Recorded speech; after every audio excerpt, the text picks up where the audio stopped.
Jadi sebelumnya perkenalkan, saya Galuh Regina Pitaloka, mahasiswa Politeknik Kesehatan Tanjung Karang. Di sini saya kembali lagi untuk melakukan penyuluhan pada keluarga Mas sama Mbak. Kan kemarin saya sudah melakukan pengkajian, terus keluarga Mas sama Mbak itu belum mengenal tentang tugas perkembangan pasangan baru menikah. Jadi di sini saya akan melakukan edukasi tentang tugas perkembangan pasangan baru menikah. Baik, sebelumnya saya ingin bertanya, untuk Mas sama Mbak sudah tahu belum apa saja masalah tugas perkembangan pasangan baru menikah? Belum ya? Baik, saya akan menjelaskan. Jadi untuk tugas perkembangan pasangan baru menikah itu, keluarga pasangan baru menikah itu adalah ketika seorang laki-laki dan seorang perempuan itu membentuk keluarga melalui ikatan pernikahan yang sah dan meninggalkan keluarga masing-masing. Dan untuk tugas perkembangan keluarga baru menikah itu ada 6. Jadi yang pertama itu kita membina hubungan yang intim yang baik antar kedua pasangan, terus menetapkan tujuan bersama. Selanjutnya membina hubungan dengan keluarga, dengan teman, dan dengan kelompok sosial lainnya. Terus kita mendiskusikan rencana untuk memiliki anak atau kita melakukan KB terlebih dahulu. Terus selanjutnya mempersiapkan diri menjadi orang tua dan memahami tentang prenatal care, itu kita memahami tentang kehamilan, tentang persalinan, dan tentang menjadi orang tua. Baik, untuk selanjutnya itu biasanya Mas sama Mbak membina hubungan dengan kedua orang tua dan dengan teman seperti apa? Biasanya sih silaturahmi aja sih, Mbak. Baik, begitu saya akan menjelaskan tentang membina hubungan yang baik dengan keluarga. Jadi yang pertama itu kita bisa berinisiatif ya Mas Mbaknya. Jadi jangan nunggu orang tua yang nanya kepada kita. Jadi kita inisiatif untuk menceritakan masalah kita pada kedua orang tua kita. Karena menurut saya orang tua itu merupakan tempat pertama yang harus tahu tentang masalah-masalah kita. Kemudian yang kedua itu kita harus selalu meluangkan waktu kita bersama kedua orang tua kita, untuk membagi cerita, membagi pengalaman, terus habis itu membagi perasaan kita. Jadi karena meluangkan waktu juga, hubungan kita dengan kedua orang tua kita tuh bisa lebih hangat dan lebih akrab lagi. Terus untuk yang ketiga itu kita harus bisa mengakui kesalahan kita. Jadi kalau misalnya kita melakukan kesalahan itu, kita juga harus mau minta maaf gitu. Jangan ragu minta maaf kepada kedua orang tua kita agar hubungan kita dan kedua orang tua kita juga tetap harmonis. Selanjutnya kita harus menghindari perdebatan yang tidak penting. Walaupun perkataan waktu itu misalkan tidak kita setujui, kita boleh menyanggahnya dengan kata-kata yang sopan agar kedua orang tua kita tuh tidak tersinggung dan juga tidak emosi. Baik, untuk yang kelima itu kita selalu berkomunikasi kepada orang tua, misalkan komunikasi pemikiran kita. Jadi kita jangan takut untuk mengutarakan pendapat kita kepada orang tua kita. Dan yang terakhir itu kita harus bersikap jujur dan terbuka pada orang tua kita. Misalkan kita juga boleh menceritakan hal-hal yang tadinya kita tidak ingin ceritakan kepada orang tua, kita ceritakan. Terus berkomunikasi secara rutin ini kepada orang tua juga bisa, agar orang tua kita bisa lebih memahami kita. Baik, untuk membina hubungan baik dengan teman itu, yang pertama kita harus belajar untuk memahami seorang, terus belajar untuk menghargai, terus habis itu selalu mempunyai sikap menolong, terus sikap mengerti seseorang, memberikan pujian dan memberikan motivasi kepada teman-teman kita. Selanjutnya untuk kesehatan reproduksi, Mas sama Mbak sudah tahu belum apa kesehatan reproduksi itu? Maksudnya belum? Belum. Baik, saya akan menjelaskan. Jadi kesehatan reproduksi itu adalah kesejahteraan fisik, mental, dan sosial yang utuh, bukan hanya terbebas dari segala penyakit atau kecacatan, tapi dalam segala aspek yang berhubungan dengan sistem reproduksi. Untuk faktor-faktor yang mempengaruhi kesehatan reproduksi ini ada 4. Yang pertama itu ada faktor sosial, ekonomi, dan demografi. Itu misalkan kayak kemiskinan, terus tingkat pendidikan yang rendah, dan pengetahuan tentang perkembangan seksual dan reproduksinya juga, serta tempat tinggal di daerah terpencil itu mempengaruhi kesehatan reproduksi kita. Terus yang kedua itu ada faktor budaya dan lingkungan. Misalkan kayak praktek tradisional, terus kepercayaan banyak anak banyak rezeki, itu kan merupakan kepercayaan orang terdahulu. Nah, yang ketiga itu ada faktor psikologis, misalkan akibat keretakan atau broken home gitu, keretakan ke orang tua. Terus ada misalnya depresi dan kehilangan rasa kebebasan. Terus yang terakhir itu ada faktor biologis. Itu contohnya cacat sejak lahir atau cacat karena dari saluran reproduksi kita pasca penyakit menular seksual. Terus untuk kesehatan reproduksi ini bertujuan menjamin pemenuhan hak kesehatan reproduksi setiap orang yang diperoleh melalui pelayanan kesehatan yang bermutu, aman, dan dapat dipertanggungjawabkan. Dan kedua itu bisa menjamin kesehatan ibu dalam usia reproduksi agar mampu melahirkan generasi yang sehat dan berkualitas serta mengurangi angka kematian ibu. Baik Mas Mbak, selanjutnya saya akan menjelaskan tentang KB atau keluarga bencana. Sebelumnya saya ingin bertanya, Mas sama Mbak sudah tahu apa itu KB? Menurut saya KB itu untuk menunda kehamilan. Menunda kehamilan Mbak. Baik, lebih tepatnya itu KB itu adalah usaha untuk mengukur jumlah dan jarak anak yang kita inginkan. Terus misalkan KB itu bisa menggunakan, kalau misalkan kita ingin menunda kehamilan itu bisa menggunakan alat kontrasepsi, misalkan dengan KB suntik. Terus habis itu KB suntik itu ada 2 macam, ada yang 1 bulan dan 3 bulan. Terus kita juga bisa menggunakan pil. Nah, tujuan kita KB ini yaitu untuk meningkatkan kesehatan keluarga bencana dengan cara penjalangan kelahiran dan meningkatkan kesejahteraan ibu anak dalam rangka mewujudkan NKBS atau norma keluarga kecil bahagia sejahtera. Nah, selanjutnya KB ini ada manfaatnya, yaitu dapat menyelamatkan kehidupan perempuan serta meningkatkan status kesehatan ibu, terutama dalam mencegah kehamilan yang tak diinginkan. Terus yang kedua itu kita dapat menjarangkan jarak kehamilan dan mengurangi risiko angka kematian. Nah, terus contoh-contohnya penggunaan alat kontrasepsi ini ada manfaatnya, misalkan kayak penggunaan pil itu dapat mencegah terjadinya kanker uterus dan ovarium. Selanjutnya kita juga dengan penggunaan kondom dapat mencegah penularan penyakit menular seksual, misalkan penyakit HIV.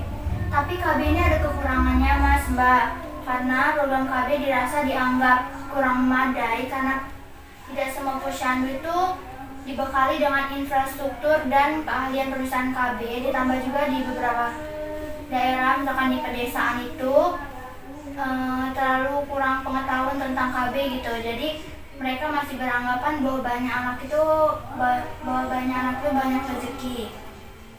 Nah, mungkin sekian penjelasan dari saya. Sebelumnya Mas sama Mbak ada pertanyaan atau tidak? Baik Mbak, saya ingin bertanya kelebihan dan kekurangan KB suntik itu apa ya Mbak? Baik Mbak, untuk kelebihan dan kekurangannya itu yang pertama kelebihan. Kelebihan dari KB itu KB suntik efektif untuk mencegah kehamilan sudah pasti. Terus KB suntik juga tergolong aman ya. Nah, KB suntik juga tidak mengganggu dalam hubungan seksual dan KB suntik bermanfaat untuk kondisi kesehatan atau membantu meringankan misalnya meringankan rasa nyeri saat haid gitu dan dapat terhindar dari risiko kanker rahim. Tapi KB suntik juga ada kekurangannya, yaitu kekurangannya menstruasi kita jadi tidak teratur, terus timbul efek samping misal kayak mual, pusing, jerawat gitu. Nah, terus KB suntik juga menyebabkan kita membutuhkan waktu yang lama lagi agar masa subur kita kembali normal. Nah, KB suntik juga kekurangannya dapat meningkatkan berat badan kita dan tidak melindungi dari penyakit menular seksual. Baik, bagaimana Mbak, sudah jelas? Ya, jelas. Baik Mas, Mbak, kalau sudah jelas, Mas sama Mbak bisa menjelaskan atau mengulangi materi yang sudah saya jelaskan tadi, mulai dari tugas perkembangan pasangan baru menikah apa saja? Yang pertama ada membina hubungan intim yang baik atau memuaskan. Yang kedua ada menetapkan tujuan bersama. Ketiga ada membina hubungan dengan keluarga, teman, dan kelompok sosial. Yang keempat ada mendiskusikan rencana memiliki anak atau KB. Yang kelima persiapan menjadi orang tua. Dan yang terakhir ada mengalami prenatal care. Apa saja Mbak menurut Mbak untuk membina hubungan yang baik antara keluarga dan teman-teman? Selalu komunikasi pemikiran dan bersikap jujur dan terbuka. Untuk yang teman-temannya? Belajar untuk menghargai, belajar untuk menghormati dan siap suka menolong. Ya, udah Mbak. Ya.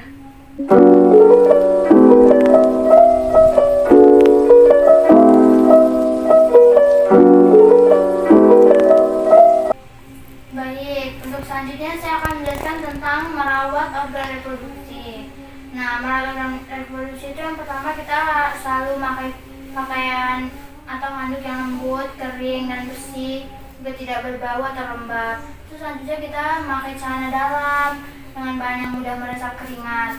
Nah, kita juga bisa memakai pakaian dalam itu diganti minimal 2 kali sehari. Terus bagi perempuan, misalkan sesudah buang air kecil itu, kita membersihkan alat kelamin kita sebaiknya dilakukan dari atas sampai dari atas ke bawah atau dari depan ke belakang agar kotoran yang di anus itu tidak masuk ke organ reproduksi kita. Terus bagi laki-laki itu sebaiknya dihitan atau disunat. Terus agar mencegah terjadinya penularan penyakit dan mencegah risiko kanker penis. Nah, yang kedua itu untuk merawat organ reproduksi kita bisa makan makanan yang sehat. Misalkan hindari lemak yang berlebih, terus memenuhi kebutuhan protein kita, misalkan kayak kacang, tahu dan lain-lain. Terus pilih karbohidrat yang kaya serat, misalkan kayak mengkonsumsi gandum, sayur, buah-buahan gitu. Terus kita juga bisa minum susu murni. Terus kita juga bisa memenuhi zat besi kita dengan mengkonsumsi bayam, labu, tomat dan lain-lain. Nah, yang ketiga itu berhubungan seksual dengan aman. Itu misalnya menggunakan alat kontrasepsi, terus tidak bergonta-ganti pasangan, menjaga kebersihan organ intim dan melakukan tes penyakit kelamin secara rutin atau berkala. Nah, yang keempat ini kita terapkan gaya hidup sehat. Misalkan kita tidak merokok gitu, terus habis itu tidak mengkonsumsi miras. Kita juga rutin berolahraga secara rutin atau berolahraga secara teratur dan membiasakan tidur yang cukup. Baik, untuk mempersiapkan kehamilan itu dalam merawatnya kita harus rajin berkonsultasi ke dokter. Kita juga harus menjauhi rokok, terus alkohol, terus habis itu kafein karena bisa membuat kita jadi sulit hamil dan beresiko keguguran, Mbak. Terus kita juga bisa mengkonsumsi gizi seimbang, misalkan kayak konsumsi makanan kayak protein, itu konsumsi buah-buahan, sayuran, biji-bijian, serta produk susu yang rendah lemak. Terus kita juga bisa konsumsi minimal 340 gram ikan, tapi hindari ikan yang mengandung merkuri dalam kadar yang tinggi, dalam kayak ikan tuna. Terus hindari mengkonsumsi vitamin A, vitamin D, vitamin E, dan vitamin K dalam dosis tinggi.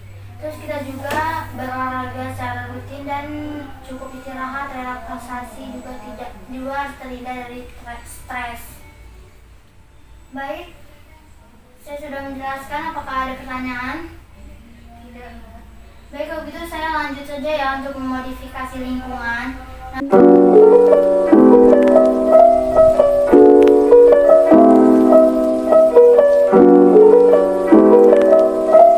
Sebelumnya Mas Amamba sudah tahu biasanya memodifikasi lingkungannya seperti apa? Bersih-bersih rumah, nyapu. Baik, saya akan jelaskan tentang memodifikasi lingkungan kita menjadi lingkungan sehat dan bersih. Jadi kebersihan lingkungan itu merupakan keadaan bebas dari kotoran, termasuk dari debu, dari sampah, dan dari bau-bau. Nah, akibat dari kerusakan lingkungan kita tidak sehat, tidak bersih itu kita dapat menimbulkan berbagai macam penyakit. Nah, salah satunya itu penyakit DBD, karena itu bisa menimbulkan sampai kematian ya Mas, Mbak. Nah, manfaat dari lingkungan bersih itu kita terhindar dari segala penyakit pastinya yang disebabkan karena lingkungan tidak sehat. Terus kita juga bisa lingkungan kita bersih, lingkungan kita itu bisa menjadi lingkungan yang sejuk, terus bebas dari polusi udara, air menjadi lebih bersih, terus lebih itu dan aman untuk diminum, juga lebih tenang untuk menjalankan aktivitas kita sehari-hari jika lingkungan kita lebih bersih. Nah, contoh modifikasi lingkungan itu, pertama kita membuang sampah pada tempatnya, itu sudah pasti, agar tidak berserakan, juga tidak menimbulkan bau yang tidak sedap. Terus kita juga harus membiasakan ventilasi yang cukup ya, misalkan kayak jendela dibuka, terus pokoknya ventilasinya yang cukup gitu. Terus pencahayaan kita yang pas, jangan gelap-gelap juga.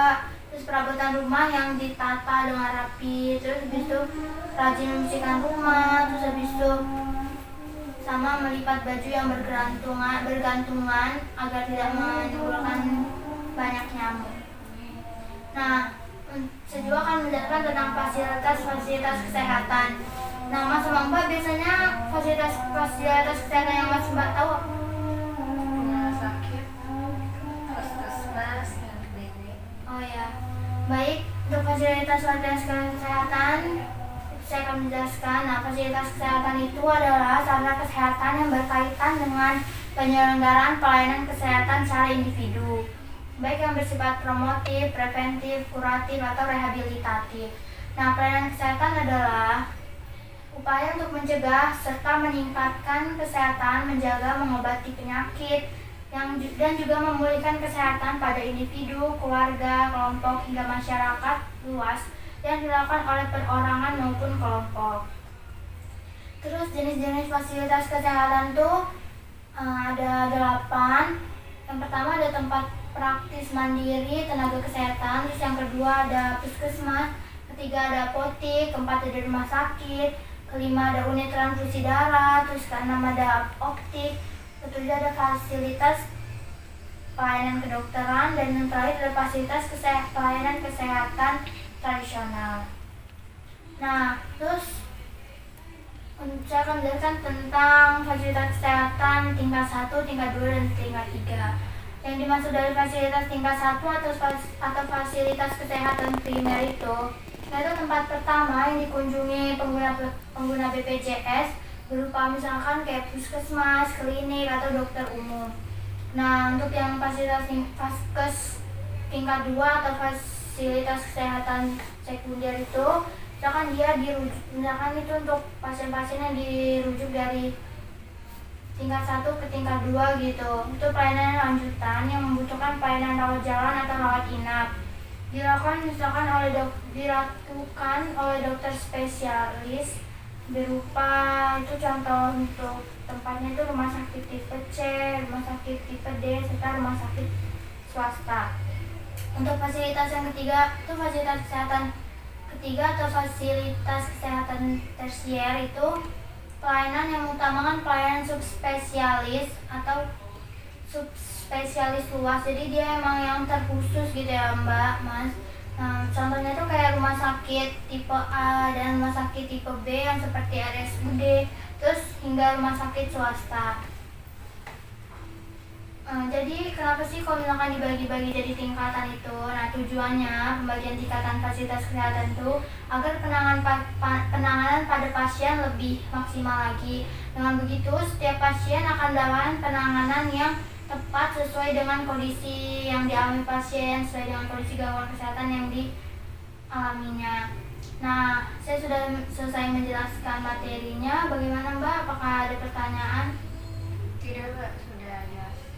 Masnya? Tidak. Baik Mas dan Mbak, kan sudah saya jelaskan materi, tidak ada pertanyaan.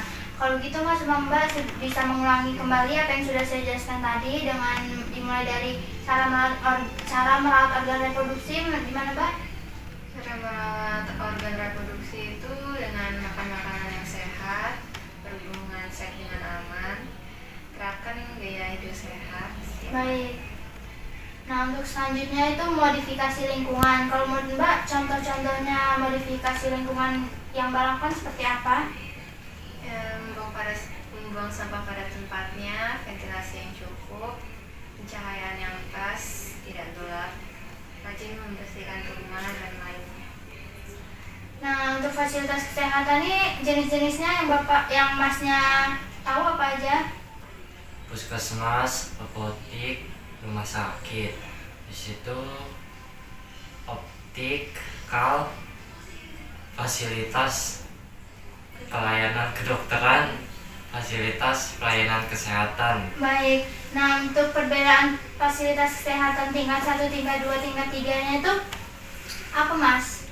Kalau yang tingkat 1 itu tempat pertama yang dikunjungi pengguna BPJS. Nah, contohnya misal kayak Puskesmas, klinik, dokter umum gitu. untuk yang fasilitas kesehatan tingkat 2-nya Itu yang ini membutuhkan pelayanan rawat jalan atau rawat inap. contohnya, nah tempatnya. Ada dokter spesialis, rumah sakit tipe C dan D. Baik, untuk yang terakhir ada fasilitas tingkat 3. Itu bagaimana? Itu yang mengutamakan pelayanan subspesialis dan subspesialis kelas luas, spesialis luas. Jadi maksudnya pelayan-pelayan khusus ya untuk orang-orang penyakit yang emang benar-benar yang spesialis gitu, butuh dokter spesialis. Itu untuk tempat-tempatnya bagaimana? Di mana saja? Rumah sakit tipe A dan B. Baik Mas Mbak, kan saya sudah menjelaskan tugas perkembangan pasangan baru menikah sampai dengan mulai dari pengertiannya, mengenal masalahnya sampai dengan fasilitas-fasilitas kesehatannya. Terus saya harapkan semoga Mas Mbak sudah setidaknya cukup mengerti tentang tugas perkembangan pasangan baru menikah. Terima kasih untuk hari ini, terima kasih juga sudah mau mendengarkan penyuluhan saya, sudah mau mendengarkan penjelasan saya mengenai tugas perkembangan pasangan baru menikah. Semoga Mas dan banyak mengerti. Terus terima kasih Mas Mbak. Iya, Sama-sama. Baik, semoga langgeng ya Mas Mbak. Baik, terima kasih. Permisi. Wassalamualaikum warahmatullahi wabarakatuh. Salam.